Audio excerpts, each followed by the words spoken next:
you just don't know what you're going to get, what kind of people you're going to get in here.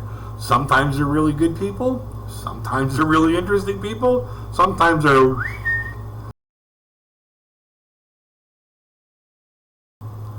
Hey folks, Crazy Kid here. I'm back to tell you about another interesting time in my life. The law of averages tells us that in a population, there's going to be a certain percentage of those people that are, and the lower the income and the lower the education level, the higher density those people that part of the population is. So going back 14 years ago, I moved into this apartment because after the doctors decided that it was no longer safe for me to work in the working field because of lack of being able to positively give eye contact or connect eye contact, and in the fields that I work in, you need that. So like 14 years ago, I moved into this apartment because of affordability and whatever, and that's what everybody is in here. We're all in here for affordability, and along with that, sometimes you get into the basic needs people. In this building, there's 27 units in this building, and the fellow that was living in the unit under my unit, I live on the top floor, but the fellow that was living in the unit underneath mine, we became kind of friends. He'd come over once in a while. We'd get together and see each other on the street or whatever like that and talk all the time. And then he'd come over once in a while, and he found out that I drank so much coffee. I drank coffee all day long. And then he would knock on my door just randomly, like during the day, just knock on my door, and then the first thing come out of his mouth was, "You got coffee on?" And I was like, "Dude, don't you buy your own groceries? Don't you you don't need to think about that. The coffee is always on at my place. So the coffee's on more at my place than it is at the coffee shop down the road." So he's sitting there, and he just didn't get it. He's one of those. So he would come in and look at my dish or drying rack. After I wash my dishes, put them in a drying rack, he'd look at the drying rack and go, are those cups clean? And after a while, I was like, "No, today's dirty dish day today. We're all going to be drinking out of dirty cups. That's the rule for today." And my one buddy that would come over that I met through him, he would just sit there and roar, because like every time he'd ask me a dumb question that he should know the answer to, or it's staring him right in the face, he would ask the question anyways, and then I just fire off an idiotic response, which is my natural go-to, to basically show how dumb the question was. And then we were friends for 5 or 6 years before he moved out, and we used to, when we got our checks direct deposited, we'd go to the bank at midnight when our checks got deposited, and then go to Tim Hortons and have a coffee together. And on this one time, it was the end of January, beginning of February, and I live in southern Ontario, and just that year we happened to have like a foot and a half of snow, and it was cold outside. So on our way back from Tim Hortons, which was only about a 15-minute walk down the road, but on the way back there's a gas station he wanted to stop in and get a pack of cigarettes. So I was like, I'm going in because I'm cold, at least I'll be able to warm up for a little bit. So he's up there buying his cigarettes, and behind the cashier I noticed this e-cigarette, and I was like, maybe I could use one of them to kind of curb my smoking down a little bit to hopefully eventually quit. And I asked the cashier after he was done cashing my buddy out, I said, what's the deal on those e-cigarettes? So he just brings it through and expects me to pay like $80 without any information. I said, no. That's not how this works. You need to give me information on how to cook, how to fill it, clean it, charge it, how to repair it, everything. I want, that's why I asked what the deal was behind that. I didn't ask what, how much it was. I asked what's the information on it. So he goes, well, if you want a really good one, go down to the sex shop on the other end of town. And instantly I'm annoyed. Because if I was the owner of that store and I heard this kid sending business for an item that we sell in our store to somebody else, oh yeah, I'd fire him on the spot. But he kept telling me, go to the sex shop, go to the sex shop, go to the sex shop. And after about 3 or 4 times him telling me to go to the sex shop, I just started fuming inside and I just blurted out because I don't have a filter. I don't have that, if an idea comes to my mind, I have nothing to stop it from going out, the water slide, out the gaping hole in my face. And I got mad and I just said, dude, there's no effing way I'm going to a sex shop to look for something to suck on. And instantly my buddy just dropped on the ground. This dude behind the counter, he's laughing so hard, his knees are wobbling. And he's grabbing onto everything he can just to try to, balance himself. And it's all being caught by CCTV. Like the security TV, security cams in the store. And he's making a mess.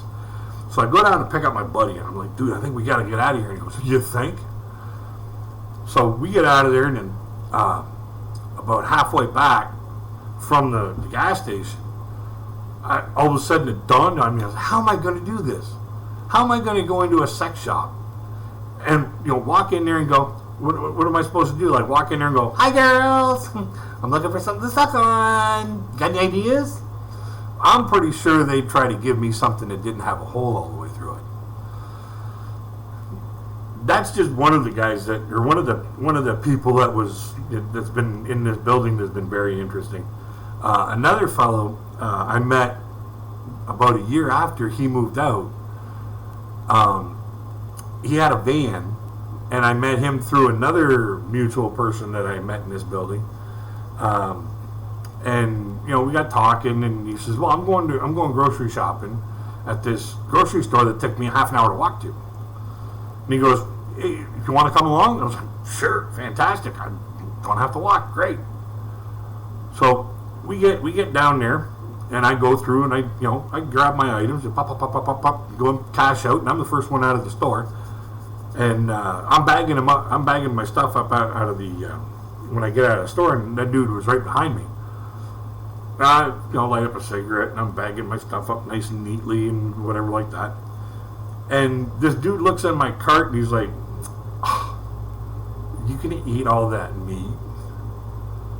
And I look back at him. I was like, well, I'm kind of committed to it. I paid for it, like I'm not going to do it all in one hit, like, I don't want to end up in the morgue,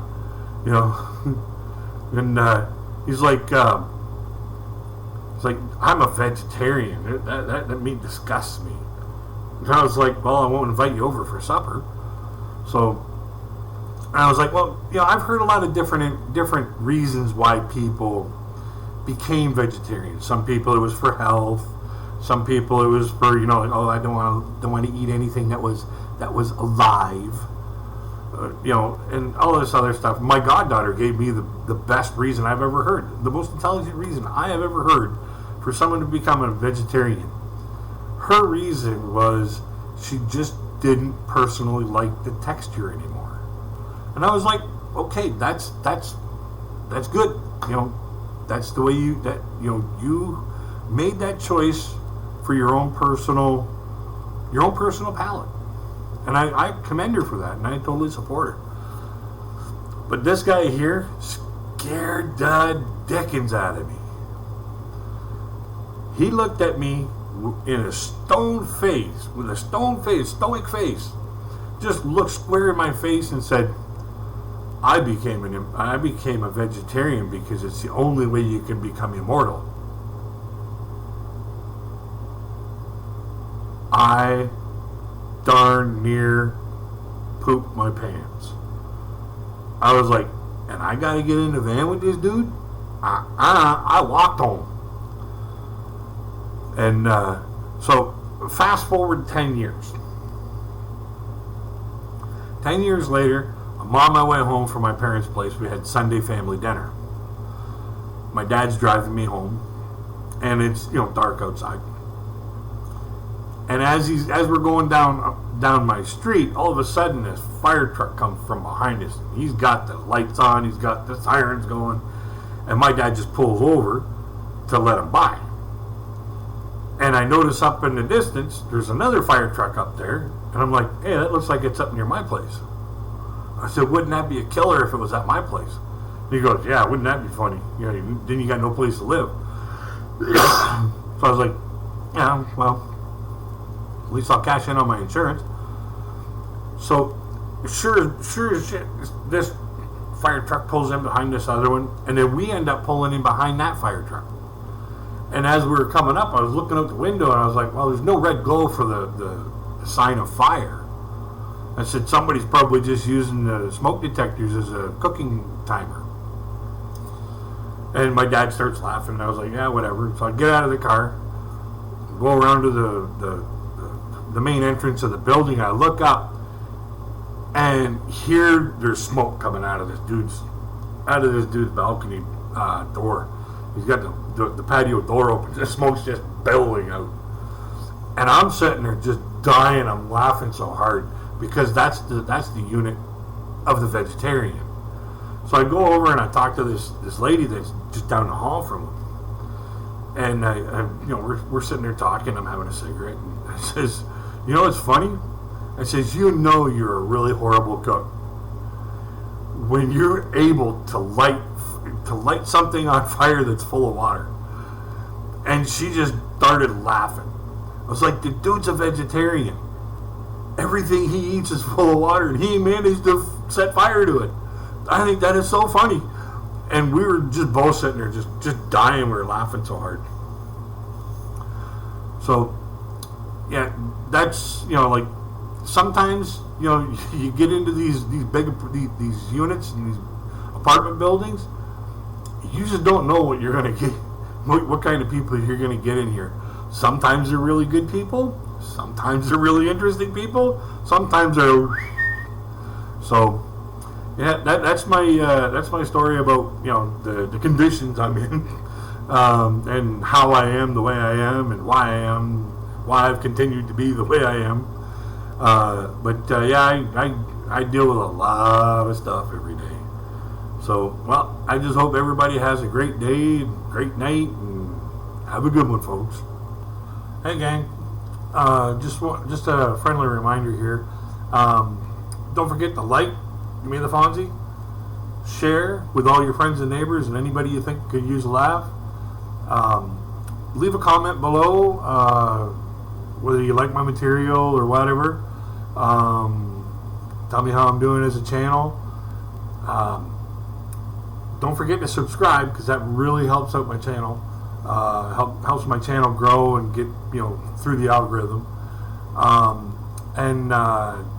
If you're interested in my material, maybe you check out some more of my stuff that I have available. And don't forget to ring the ding dong for this ding dong.